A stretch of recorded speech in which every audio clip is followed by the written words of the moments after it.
Hello friends, పరమేశ్వరుడి యొక్క ఉగ్ర రూపానికి మరొక ప్రతిరూపం వీరభద్ర స్వామి. ఆ అఘోర వీరభద్ర స్వామి దర్శనానికే ఇవాళ మన యాత్ర. మరి 12వ శతాబ్ద కాలం నాటి ఈ ఆలయ చరిత్ర ఏంటి, ఈ ఆలయ విశేషాలు ఏంటి తెలుసుకుందామా? తమిళ కవి అయిన ఒట్టకూతర్ అనే ఆ కవికి ఈ ఆలయానికి చాలా దగ్గర సంబంధం ఉందని చెప్తున్నారు. ఒక్కసారి ఈ ఆలయ ప్రాంగణంలో ఒక భక్తుడు దేవారం అనే గ్రంథంలో ఉన్న కీర్తనల్ని చదువుతున్నాడంట. ఆ సమయంలో తనని ఆ ఒట్టకూతర్ అనే తమిళ కవి నువ్వు పాడిన ఆ కీర్తనకి అర్థం తెలుసా అని చెప్పి అడిగాడంట. అర్థం నాకు తెలియదు అని చెప్పి ఆ భక్తుడు చెప్పగానే తనపై చేయి చేసుకున్నాడంట ఆ కవి యొక్క దెబ్బలకి తట్టుకోలేక భక్తుడు మరణించాడంట. ప్రజలందరికీ చాలా కోపం వచ్చి తనని పట్టుకోవాలని ట్రై చేసినప్పుడు తను వాళ్ళది చేతికి చిక్కకుండా రాజు దగ్గరికి వెళ్ళి మొదపెట్టుకున్నాడంట. రాజేమో కవి యొక్క గొప్పతనాన్ని గుర్తించి కవికి బదులుగా తన యొక్క పుత్రుడిని, రాజకుమారుడిని ప్రజల దగ్గరికి వెళ్ళి క్షమాపణ అయినా వాళ్ళ యొక్క కోపానికి అయినా తీసుకోమని చెప్పి పంపించాడంట. ప్రజలందరూ రాజకుమారుడు వాళ్ళ కోపానికి గురవడానికి వచ్చాడనేది గ్రహించి రాజు మీద చాలా మర్యాదల్ని పెంచుకున్నారంట. ఇంకా రాజకుమారుడి మీద వాళ్ళ కోపాన్ని చూపించలేక ఆ కవే ఇక్కడికి రావాలి, తనే మా కోపాన్ని తీసుకోవాలని చెప్పి మొదలుపెట్టుకున్నారు రాజు దగ్గర.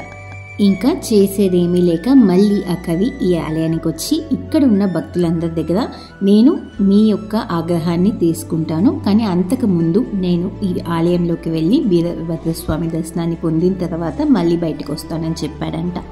తను ఈ ఆలయంలోకి వెళ్ళి స్వామివారిని దర్శించుకొని పక్కనే ముళచి అమ్మన్ ప్రాంగణంలోకి వెళ్ళి లోపలికి వెళ్ళి గడి పెట్టుకున్నాడంట. ప్రజలు ఎంత వచ్చినా తను ఆ గడిని తీయలేదు, ఇంకా అమ్మవారి యొక్క ప్రాంగణం నుంచి బయటికి రాలేదు. తను మొదపెట్టుకోవడం విని ఆ అమ్మవారు తన దగ్గర నీ దగ్గర ఉన్న ఆ కవిత్వం అనే కళని నువ్వు ఇక్కడున్న ప్రజలకి ప్రూవ్ చేసుకుంటే వాళ్ళు నిన్ను వదిలిపెడతారు అని చెప్పి సజెస్ట్ చేసిందంట. ఇంకా వీరభద్ర స్వామి యొక్క మహిమల్ని, ఇంకా తన యొక్క ఆగ్రహం ఎంత గొప్పదో, ఎంత భయంకరంగా ఉంటుందో వీటి గురించి కవిత్వాన్ని రాయమని చెప్పి సజెస్ట్ చేసిందంట. అమ్మవారు చెప్పినట్లుగానే ఆ కవి మరుసటి రోజు తిరిగేలోపు తన యొక్క కవిత్వంతో వీరభద్ర స్వామి యొక్క మహిమల గురించి కవిత్వాన్ని రూపొందించాడు. పొద్దున్నే మళ్ళీ ఆలయానికి విజిట్ చేసిన ప్రజలందరి ముందు తన యొక్క కవిత్వాన్ని ప్రదర్శించాడు. ఇంకా తన యొక్క కవిత్వం ఎంత గొప్పదో, స్వామివారి యొక్క వైభవాన్ని తను ఎంత గొప్పగా రూపొందించాడో గమనించిన ప్రజలు తనని వదిలేశారంట. తను రూపొందించిన ఆ కవిత్వాల్ని తక్కయాగ భరణి అంటారు.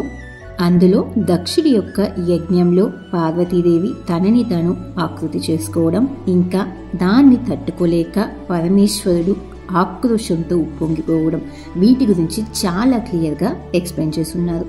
మోస్ట్లీ పురాణాల్లో, గ్రంథాల్లో విఘ్నేశ్వరుడికి మొదటి కీర్తనని అంకితం చేస్తారు. కానీ ఈ తక్కయాగ భరణిలో భైరవుడికి మొట్టమొదటి కీర్తన అంకితం చేశారు.